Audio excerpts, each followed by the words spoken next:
Saudara, kita bertemu kembali dengan Resapi, renungan singkat pemelihara iman GKI Klasis Bojonegoro.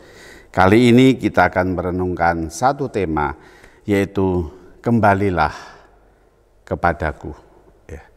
Mari kita berdoa sebelum merenungkan firman Tuhan. Tuhan, terima kasih untuk anugerah yang Tuhan berikan dalam hidup kami. Sampai hari ini Engkau berikan kesehatan, kekuatan bagi kami semua dalam semua pengalaman yang Tuhan izinkan terjadi di dalam kehidupan kami, baik suka maupun duka, di dalam kekurangan, keterbatasan kami, ketidakmampuan kami, kesulitan kami. Engkau terus menopang kami, Engkau tidak pernah meninggalkan kami. Tuhan, terima kasih untuk anugerah pemeliharaan-Mu. Siapkan hati kami untuk membaca kebenaran firman-Mu yang boleh menguatkan di dalam perjalanan hidup kami hari ini dan seterusnya bersama dengan Tuhan. Di dalam nama Tuhan Yesus kami berdoa. Amin. Saudara, kita akan merenungkan satu tema kembalilah kepadaku dari Yesaya pasal 44 ayat 21 hingga 28. Saya bacakan Yesaya pasal 44 ayat 21 dan 22 yang menjadi fokus renungan kita. Ingatlah semuanya ini, hai Yakub, sebab engkaulah hambaku Israel. Aku telah membentuk engkau. Engkau adalah hambaku, hai Israel. Engkau tidak kulupakan. Aku telah menghapus segala dosa pemberontakanmu. Seperti kabut diterbangkan angin dan segala dosamu seperti awan yang tertiup. Kembalilah kepadaku sebab aku telah menebus engkau. Saudara, inilah panggilan Allah kepada umatnya yang mengatakan kembalilah kepadaku. Yesaya dipanggil untuk menjadi seorang nabi yang menyuarakan suara Allah kepada umatnya. Di tengah-tengah pembuangan Babil, di tengah-tengah penderitaan yang cukup panjang, lebih kurang 70 tahun bangsa Israel dibuang di Babil. Kenapa saudara? Karena Israel bangsa yang keras kepala, yang tidak taat, yang mokong, yang karepe dewek ketika berkat Allah itu melimpah. Sehingga Israel menyembah berhala, menyembah patung-patung yang jelas bukan Allah yang hidup. Oleh karena itu Allah marah luar biasa. Dibuangnya ke Babil. Di tengah-tengah bangsa Babil, di tengah-tengah kesulitan dan penderitaan yang luar biasa, Israel membuktikan bahwa patung-patung yang disembah ternyata tidak bisa menyelamatkan mereka. Dan disitulah titik awal Israel bertobat.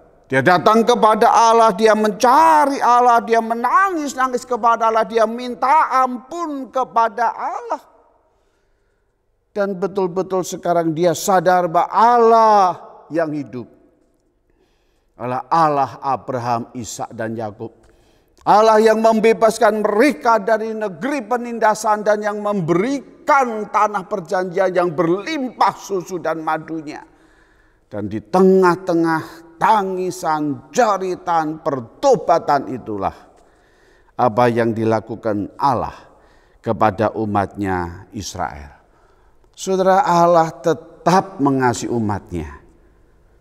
Kasih Allah tidak pernah luntur sekalipun umatnya terus-menerus memberontak kepadanya, bahkan berkanjang di dalam dosa.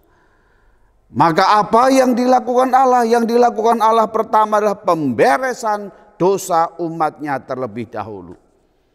Maka di sana saudara, di dalam bacaan kita tadi dikatakan yang pertama Allah menyatakan bahwa engkau adalah hambaku. Aku tidak akan melupakan engkau. Aku telah menghapus segala dosa pemberontakanmu. Aku telah menebus engkau. Saudara, dosa dibereskan Allah terlebih dahulu. Kenapa? Karena dosa itulah yang menjadi penghalang antara Allah dan manusia. Begitu dosa itu dibereskan, Maka di sana Allah berkata kepada umatnya, kembalilah kepadaku.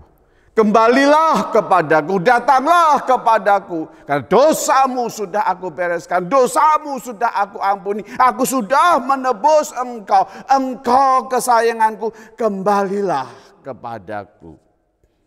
Dan disitulah umat Allah kembali kepadanya dan menikmati anugerah keselamatan Allah yang luar biasa. Saudara, di dalam perenungan ini mari kita merenungkan sejenak. Kepada Allah siapa yang kita cari di dalam hidup ini? Kepada Allah siapa yang dengan segenap hati saya betul-betul percaya dan bergantung kepada Dia? Kepada Allah siapa yang sungguh-sungguh memberikan anugerah keselamatannya? Kepada Allah siapa yang betul-betul memelihara saya hari ini sampai selama-lamanya? Datanglah kepada Allah yang berkata kembalilah, kembalilah kepadaku. Datanglah kepada Allah di dalam Tuhan Yesus yang menebus kita, yang membereskan dosa kita, yang mengampuni dosa kita. Dan Allah itulah yang berkata, datanglah kepadaku, kembalilah kepadaku. Saat inilah kita mari datang kepadanya. Di tengah-tengah kesulitan, di tengah-tengah beban hidup, di tengah-tengah masalah ya. Pandemi Covid yang belum selesai ini, tidak tahu kapan selesainya. Tetapi satu hal, Tuhan tidak pernah meninggalkan kita. Biarlah kita mendengar suara ajakan Allah, kembalilah kepadaku. Dan kita datang kepadanya untuk menikmati berkat anugerah Allah yang senantiasa Tuhan berikan dalam hidup kita. Amin. Mari kita berdoa. Tuhan, terima kasih, Engkau Allah yang mengasihi kami, Engkau Allah yang tidak pernah meninggalkan kami, Engkau Allah yang selalu berkata kepada kami, kembalilah, kembalilah kepadaku. Tuhan, biarlah di tengah-tengah kesulitan saatnya, apapun yang terjadi, beban hidup apapun yang kami alami, kami mau datang kepadamu Tuhan, mohon pengampunan, mohon anugerah, mohon belas kasihan-Mu Tuhan. Kuatkan kami, berkati kami untuk memiliki kemenangan di dalam Tuhan. Terima kasih, terpujilah Engkau, di dalam nama Tuhan Yesus kami berdoa. Amin. Saudara, salam resapi, Tuhan berkati, sampai kita bertemu kembali. Amin.